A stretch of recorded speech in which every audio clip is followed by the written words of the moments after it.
The windmill moratorium that the State Game Commission had placed on state game lands, you're familiar with that, I would assume. What's your position for the state parks related to windmills because of the danger that the State Game Commission has seen with windmills to wildlife? We do, so they're the experts on bats and birds. In Pennsylvania, we have an interesting, Game Commission has mammals and birds, Fish and Boat Commission, jurisdictional agency for fish and aquatic insects. We're trees and all else. And so we do defer to them on the issues involved are bats and birds, so that's definitely their wheelhouse. Turns out on state park and state forest land, there's actually no authority in law for us to do that. So what we can do is have local scale solar. We have a few local scale wind projects where a windmill's generating for the local park office or something. But solar is done just to net zero that particular building or park. We can't do utility scale solar on parks and forests, and we certainly don't have authority to do utility scale wind. I will point out that all forms of energy development have some fragmentation. I know we all understand the concerns about finding alternative energy, but I think wind would have significant fragmentation. It's usually on ridge tops. So for us as the forest people, the thing that we probably talk about most is the fragmentation concerns, whereas Game Commission will talk most about bats and birds. So that's where we stand. We haven't been really approached or asked about the issue for quite some time. Thank you. And how much, we're looking at some of the line items for your department. How much money is within the various line items for new acquisitions of property? So every year, the Keystone Fund, is generated by formula. It's 10. I think 10% goes to land conservation through the land trusts of Pennsylvania. It's it's community parks, park and forest infrastructure, and land trusts.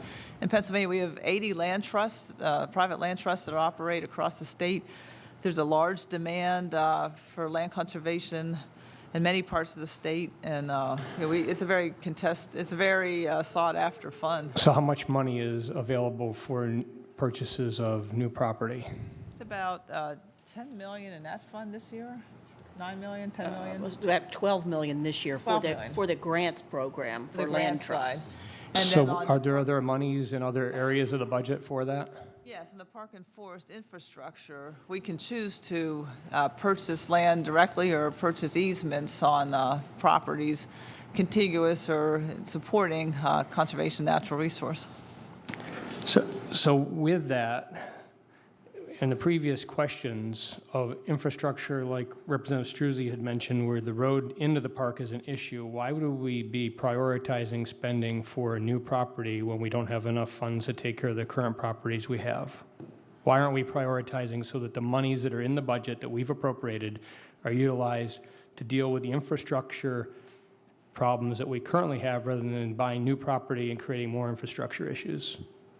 I think that's so the demand and interest and need is different across different regions of the state, and in some parts of the state we really don't have enough of public lands or public park assets. So it does make sense. And then in a case of forest lands or contiguous lands, sometimes we'll have an in-holding, or sometimes we'll have some contiguous lands come available that really help serve the public lands. And that's a hard decision. I think for the reasons you mentioned, there's always a lot of choices in front of us on how to spend dollars. Well, I don't think it would be a hard decision if you asked Joe or Sally at the kitchen table.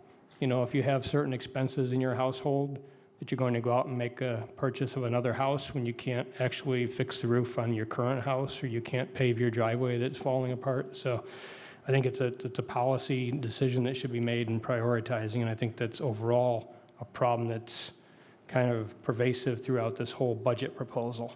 Instead of focusing and prioritizing on the legitimate expenditures of the state government that we see, the continued growth of government into areas that they can't afford to be in because they can't afford to fund what they're currently have responsibility to fund.